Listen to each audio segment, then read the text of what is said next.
Necesidades específicas especiales. Sordera. Hay que tener en cuenta la teología de la pérdida auditiva, el nivel intelectual del alumno y las características del entorno, ya que las personas sordas forman un grupo muy heterogéneo. Cada persona es distinta y necesita un proceso de enseñanza-aprendizaje adaptado. Esta situación en el acto educativo significa la introducción en el aula de recursos que faciliten la adquisición del conocimiento a través del uso del resto de los sentidos, como lo es la vista, el gusto, el tacto y el olfato. Ubica al alumno en un lugar donde pueda tener una visión general del aula. Esta debe estar bien iluminada. Utiliza recursos visuales como esquemas en la pizarra, presentaciones en PowerPoint o dibujos. Es de gran ayuda facilitar material, por cierto, con anterioridad, pues el alumno sordo no puede atender a las explicaciones y tomar apuntes a la vez. Ten especial cuidado en no dar la espalda al alumno durante una explicación, como por ejemplo mientras escribes en la pizarra. Asegúrate de que ha comprendido las explicaciones y anímate a preguntarle si tiene dudas. Todos los estudiantes, oyentes o no, necesitan potenciar, por ejemplo, la memoria visual, de ahí la importancia de favorecer el uso de la imagen dentro del proceso de enseñanza-aprendizaje. La lectura labiofacial. Muchos niños sordos captan la información visualmente, es decir, leyendo nuestros labios. Por ello, es importante tener en cuenta que sus tiempos de aprendizaje son algo más largos que el resto de los alumnos. El profesor debe tener paciencia en articular cada una de las palabras que forman cada lección de forma sencilla y clara, y a una velocidad moderada para que el alumno pueda leer los labios. Modelo didáctico curricular. Cuando la escuela se enfrenta al reto de atender alumnado con discapacidad auditiva, debe poner en marcha una serie de medidas educativas que contribuyan principalmente a eliminar las barreras de comunicación.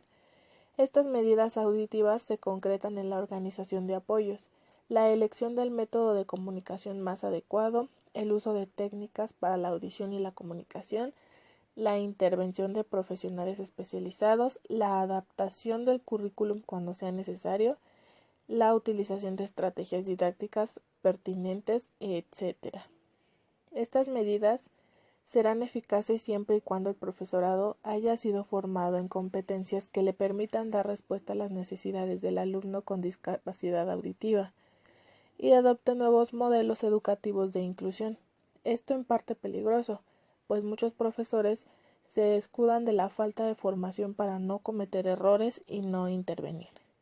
Los niños sordos son vistos como un obstáculo que ralentiza el proceso de enseñanza-aprendizaje del resto de los alumnos, y no como algo enriquecedor a nivel de aula. Los niños sordos se perciben y los distinguen como una especie de problema al interior del aula. Los niños oyentes sienten cierta superioridad sobre el niño sordo, pues lo ven incapaz de realizar acciones que para ellos no tienen mayor grado de dificultad. En estos casos, y antes de que se genere el problema, el cuerpo de docentes debe intervenir utilizando todas las vertientes de inclusión posible. Como sabemos, los niños aprenden por imitación y el docente debe ser un buen modelo de referencia ante esta adversidad. El niño sordo es apartado sutilmente por los demás al no poder comunicarse efectivamente. Es apartado no solo de las actividades académicas, sino también de los juegos, la amistad y del mundo social. Método didáctico analógico. Se propone y se piensa en el material didáctico que se utilizará para la enseñanza-aprendizaje del niño con necesidad específica especial, sordera. Se va a trabajar con el alumno de una manera visual, tomando en cuenta imágenes, videos, esquemas o bien la lectura labiofacial. Si el alumno logra concebir el aprendizaje gracias a este material didáctico, estará concibiendo el aprendizaje a la par de sus compañeros de clase. Si este aprendizaje no se logra ni con el material didáctico elegido, el alumno estará en desventaja de sus demás compañeros e incluso podría ser excluido de la clase, pues se verá incapacitado para la realización de ciertas actividades. Teoría del aprendizaje cognitivo. Para los alumnos con esta necesidad específica especial sordera, la memoria es primordial. Como sabemos, la memoria junto con la atención y la percepción forman un núcleo de los procesos psicológicos básicos. En concreto, el desarrollo de la memoria tendrá gran influencia en el aprendizaje y en el uso del lenguaje, y aún más en esta situación, porque el alumno tendrá que utilizar la memoria visual con las imágenes, videos, esquemas o algún otro material didáctico que se le presente para el conocimiento de los diferentes temas dentro del aula. Tipo de aprendizaje significativo. El aprendizaje significativo ocurre con lo que el alumno ya conoce, basado en las motivaciones, intereses, predisposición para aprender y de los materiales potencialmente significativos para él. Sin embargo, se debe tener en cuenta el pensar, hacer y sentir del estudiante, manejando una tríada entre el maestro y materiales. Las ideas siempre se relacionan con algún aspecto existente, específicamente revelante de la estructura cognitiva del alumno, como una imagen. Estilo de aprendizaje kinestésico.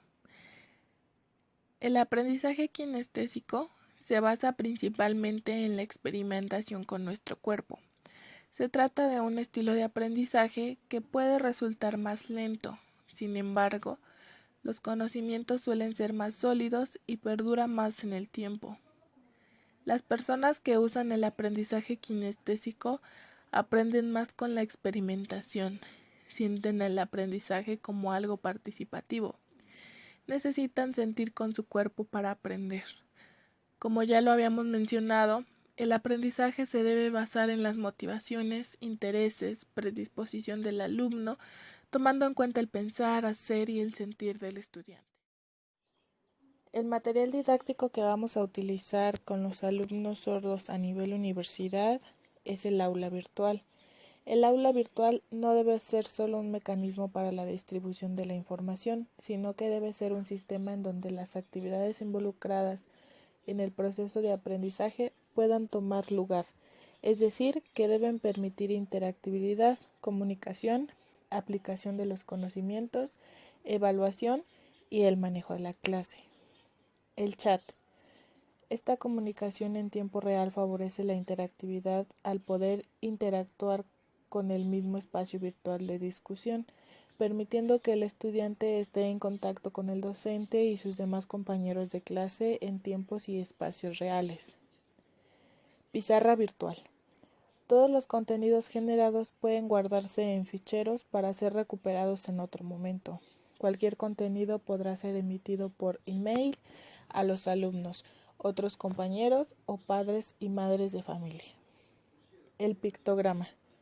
Estrategia didáctica en los procesos educativos de estudiantes universitarios con sordera, debido a las características especiales de los dibujos, imágenes, fotografías, lo cual hace que sean fácilmente comprendidos y puedan ser utilizados en el desarrollo de las clases.